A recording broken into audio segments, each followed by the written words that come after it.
The order of life in nation is that we must understand what redress is.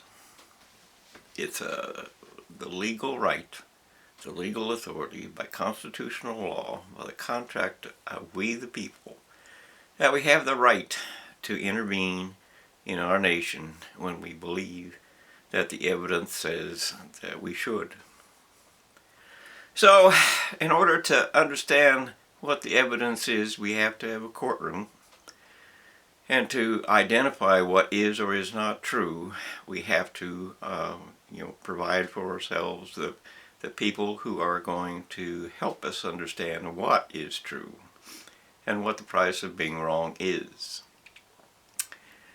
Now, I've been to the court many times and refused redress. They refused me to the law of redress. They can't actually do that, but they did it anyway. Because I didn't have a million people behind me. I didn't have what you need to do, and that is to create a public awareness of the choice that we the people exists, that we the people is a right, that we the people have the legal authority to do what we say we can do as a democracy. If we don't do that, then we give up our right as a democracy to be we the people. It will be, just the leader has every power, as is communism, as is every form of dictatorship that ever was. Now, Trump has provided the incentive for me to say, this is bad. This is going to end our democracy and probably end our world. Now, he has every right to and every hope that he will do much better than that. But the reality of what he has said is an evidence that he doesn't intend to do or participate in we the people. He only wants to be me, fear me, as is a Hitler and all the rest of them that have ever been. Humanity hasn't changed. He isn't worse or he isn't better than, millions of those who've been before him. And there are certainly millions who would like to be in his place and be the leader of fear me.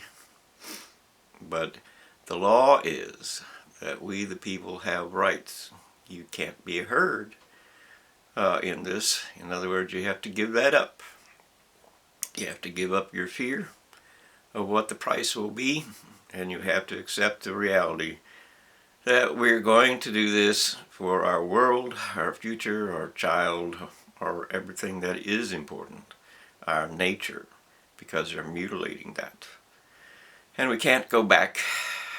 Evolution is their big theory of everything, and it couldn't be a bigger lie. You can't build life one piece at a time. Your bones, you have 206 bones in the average human. They all build themselves, they all mold themselves, they all place themselves, they all function themselves, they all attach muscles themselves.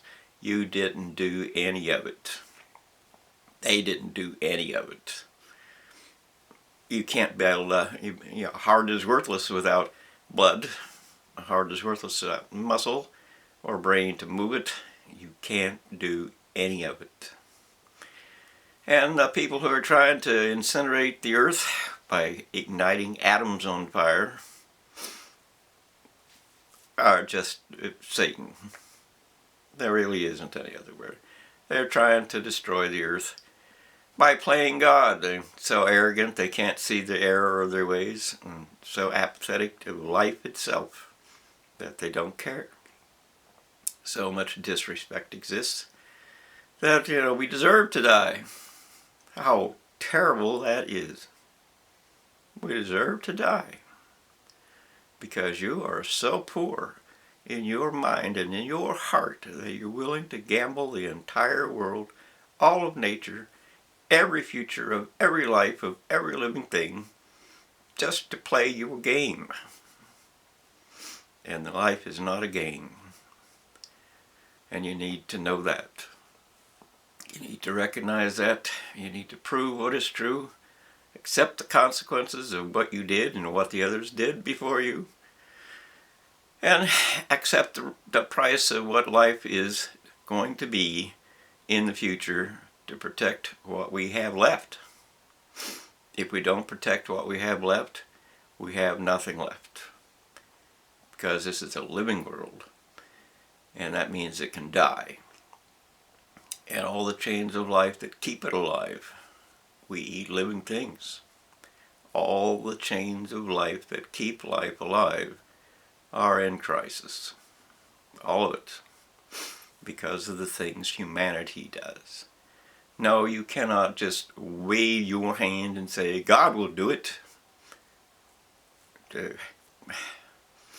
He will not.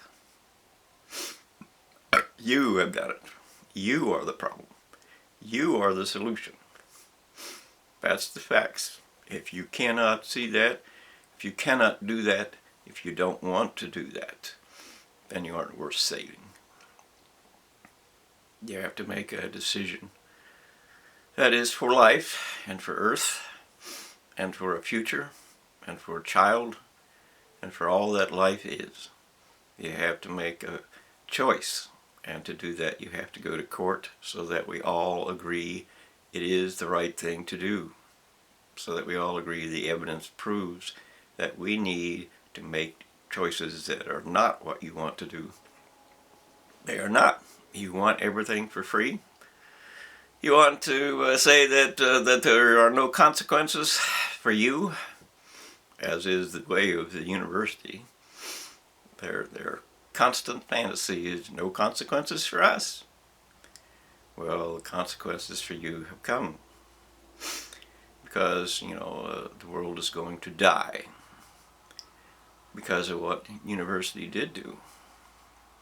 Unfortunately, people do have to die in order for others to live. It's not a game. It's not a choice. It's a reality. And of course, the answer of men has always been war. That's their answer. You look throughout history, that is their answer. And war is not going to help you. Kill 1 billion people, there's still over 7 billion left to go. Still over 7 billion left to go. You might slow the progression down by 3 or 4 years, but that's all. And you probably won't slow it down that much. And 1 billion people dead is 1 billion people dead. And all the disease and all the tragedy and all the disgrace and all the terrible things that you would do to do that. And all the weapons of mass destruction that would come.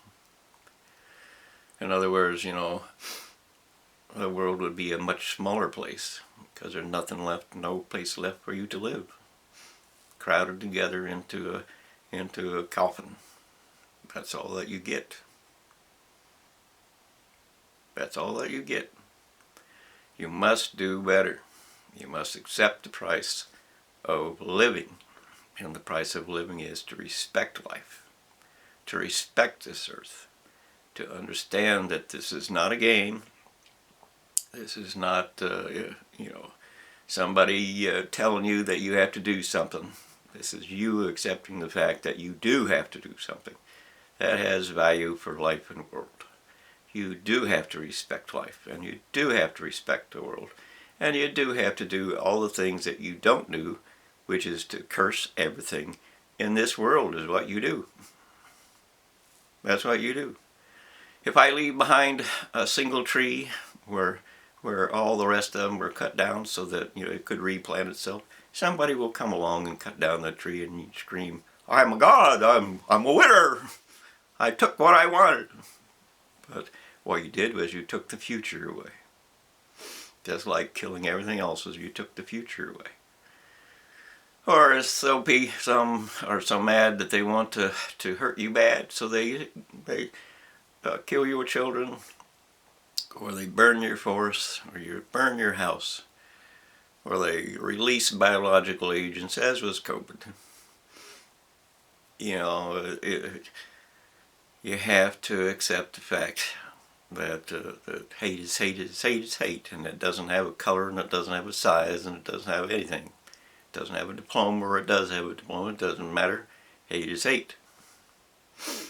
That we have to get past hate. We have to collect hate up and put it in its own place so that it can, try to live on its own, not with us. Because we cannot afford to have people who just tear everything down. We can't afford to do that. You have to make the decision that life is worth living. To do that, you have to stop believing whatever you want to believe and accept that this is not a game. There's no winner. There is no loser. There is only life or death. That's the facts. Only life or death. You should not fear death any more than you must, because it is not for you to decide what happens when life dies. It's not your choice. It can be your religion, but it's not your choice. Truth will decide. And that's the fact. Truth will decide. So what your truth is what your truth is. That's what you chose. So I would recommend to you that your truth should be good. And so that your life can be good. As good can be. There's, there's no group that's better than the other. Jews are certainly not better than the other groups. So what if the Old Testament is a history of the Jews? That's all it is. It's just a history lesson. But it has some value, because we understand that they were just like us. There isn't really any real difference between the people who lived in the past and the people who live today. They're just like us. And nothing has changed. There's still those who want to lead, and there's still those who want to follow, and there's still those who want to hate, and there's still those who want to love. As far as Jesus goes, he was the evidence of the difference between love and hate. You couldn't get a more clear example of what is love and what is hate than what his life and his story was, or is. You can't do it. There is no way. This is the story of love versus hate. And so in that he did save the world, and that you get to choose. And his story was, or his testimony was, that if you choose love, there is an eternity for you. Something of value that goes beyond death, which is time. Your body ends as time, and that means your body is discarded and time is discarded. And what is left is thought. What is left is the force that made you move. And those things don't just simply die. Force is force. It is the primary motivator of the entire universe. It's what creates energy. And we can enter into that, or not, if invited. You have to be invited. And thought, of course, is the path forward into all things. Without thought, you don't know whether you're free or not. Without thought, you don't know you have a choice. Without thought, you can't build anything. And of course, evolution says there's no thought till the very end. And of course, without thought, you can't build a thing. And of course, chaos. Evolution says chaos is your creator, but chaos just destroys everything down to its very, very simplest thing. And humanity, the human body, is not simple. It is the most complex thing in this world. So, your universities are your failure. They are your failure because life and world are failing. They led us here. Life and world are failing. They are your failure. That's how it goes. That's the order of things. But the order is today that we need to understand redress is an option. Redress is the law. Redress is our choice, or not choice. It is our truth. Do you want your nation back? Do you want your future back? are you willing to accept the price? And are you willing to pay the price of being wrong? All of those things have to be answered. You have to answer them, because you don't get another choice. The price of being wrong is extinction. That's the state of our world today. The price of being wrong is extinction. That's what the universities did for you. So I'm saying to you that we need to understand the price of being wrong is extinction and make a better choice. Make a choice for life, not for death. For love, not for pride or power, fear, or any of those things, but for respect, for truth, for love, for things that matter to me, and they will matter to you when they're gone. It's like everything else. Extinction is forever. Understand that.